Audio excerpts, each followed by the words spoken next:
Start అయ్యి inch సైజులో start అయ్యి పెద్దగా అవుతాయి కదా, అలాగే అన్నమాట. ఇవి కూడా చాలా పూత మటుకైతే ఉంది, కొన్ని పిందెలు కూడా పడ్డాయి. మరి అవి టోటల్గా పెద్దగా అయ్యే వరకు ఉండాలి అని ఆశిద్దాం. చూడండి, ఇవి చెమ్మకాయ పిందెలు చూడండి పడ్డాయా. ఇది చెట్టు చెమ్మ, ఈ చెట్టు చెమ్మ ఇక్కడ కూడా పడింది చూడండి.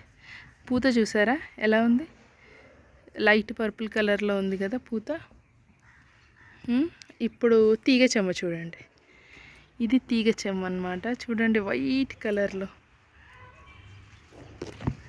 ఇదండి, రెండింటిని పక్క పక్కన పెడుతున్నాను. ఇదేం పర్పుల్ కలర్, అదేం వైట్ కలర్, కనిపిస్తుందా. ఇది తీగ చెమ్మ అన్నమాట, వైట్ కలర్ది. బాగుంది కదా. ఇక్కడ కూడా చూడండి తీగ చెమ్మ ఫ్లవర్ వైట్.